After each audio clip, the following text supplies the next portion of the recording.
President Trump is the leader, the commander-in-chief, who said we are going to protect America against evil dictators who chant death to America. When they're enriching uranium at weapons-grade level, we ought to take them at their word, because that was their intention.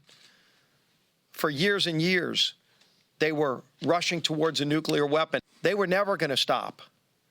And it was crystal clear during the negotiations, where Secretary of State Rubio did such an incredible job, as well as his team, trying to get a peaceful solution to this. Iran made it clear they had no intention of reaching any kind of peaceful solution. And that's House Majority Leader Steve Scalise with an update on Operation Epic Fury, revealing Tehran made it clear they have no intention of pursuing any kind of peaceful solution during all of these negotiations. New video shows an American submarine entirely taking out an Iranian warship off the coast of Sri Lanka, the first strike of its kind since World War II. The U.S. military deploying Lockheed Martin's long-range precision strike missile for the first time in combat. The Gulf Cooperation Council now calling an emergency meeting today on how to deter this ongoing Iranian aggression. As Secretary of War Pete Hegseth said that the U.S. will take complete control of Iranian airspace. Now, the Senate voted to reject a war powers resolution that would have blocked President Trump from ordering further military strikes without congressional approval. The House is expected to vote on their own version today. Joining me right now, the man himself, Louisiana Congressman and House Majority Leader Steve Scalise. Congressman, great to see you. Leader Scalise, thanks very much for being here this morning. And, you know, I'm glad you mentioned that you've been at this for a long time. And the president has been at this for a long time. Even in his first term, he was talking about Iran cannot have a nuclear weapon. And as far back as March of last year, the president was in office about a month. He told me he tried the diplomatic route. Watch this. People of Iran are great people, but they had a tough regime, and they'd meet and they'd be shot in the streets. I mean, it was a tough deal. But I would rather negotiate a deal. I'm not sure that everybody agrees with me, but we can make a deal that would be just as good as if you won militarily. But the time is happening now. The time is coming up. Something's going to happen one way or the other. I hope that Iran, and I've written them a letter saying, I hope you're going to negotiate, because if we have to go in militarily, it's going to be a terrible thing for them. You wrote a letter to the Khamenei, yes. the leader? When did you send the letter? Yesterday. And you said you better negotiate, or we want you to negotiate? I didn't say you better. I said I hope you're going to negotiate, because it's going to be a lot better for Iran. And I think they want to get that letter. The other alternative is we have to do something, because you can't let them have a nuclear weapon. And, Congressman, they did. Where does this go now? Well, Maria, first, good to be with you. And, you know, you've seen from President Trump, he tried diplomatic means over and over and over again. One of the things that Iran has been notorious for is delaying negotiations to drag things out so that they can buy more time to develop a nuclear weapon. We know they were enriching more uranium. Even after the hit, Operation Midnight Hammer, they went right back to work trying to develop a nuclear weapons program. It's just what they wanted to do, because they wanted to eviscerate Israel and they wanted to strike America. And they made that clear.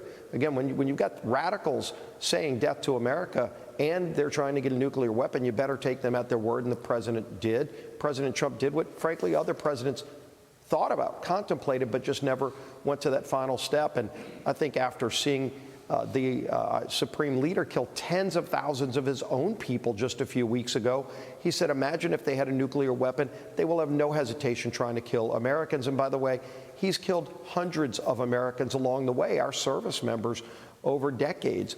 They've struck military bases, striking Americans over and over again. How long were we going to let this go on? President Trump finally did something about it, frankly, that a lot of other presidents should have done.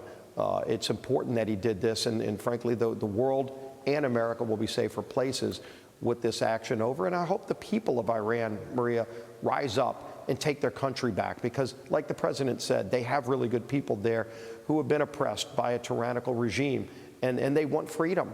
They want the basic freedoms that everybody else enjoys, and they have this opportunity now that President Trump and Israel combined forces to go and provide to the good people of Iran. Congressman, what about your role in terms of what's next and your colleagues in the House in terms of defense and our armament? What do you want to say about our defense stockpile at this point, given so many assets are in this region?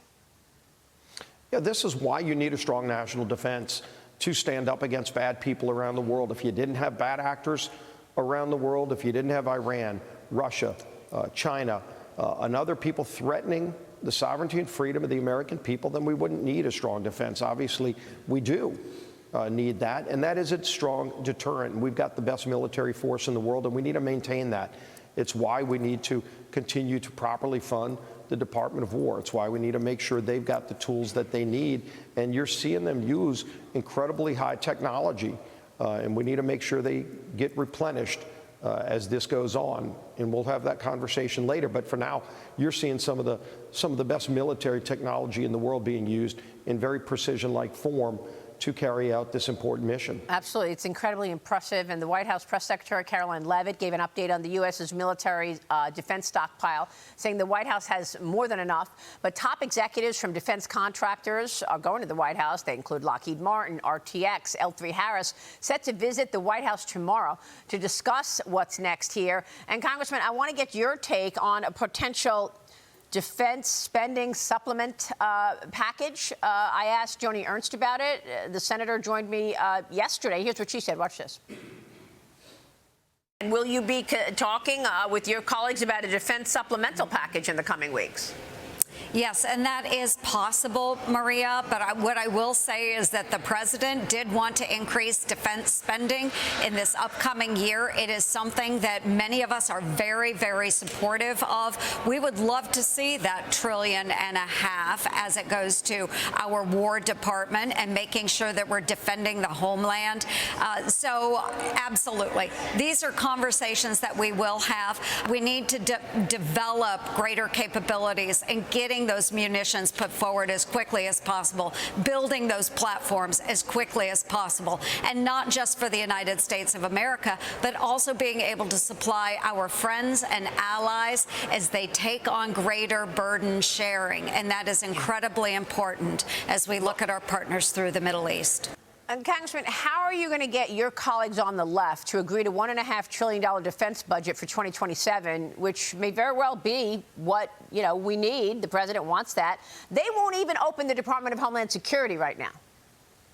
No, and we're going to give them that opportunity today. We're going to have a vote on the House floor to open up the Department of Homeland Security. With heightened threats here at home, it's insane, it's dangerous that you would have that department closed by Democrats who are playing political games, and that's going to come up today on the House floor.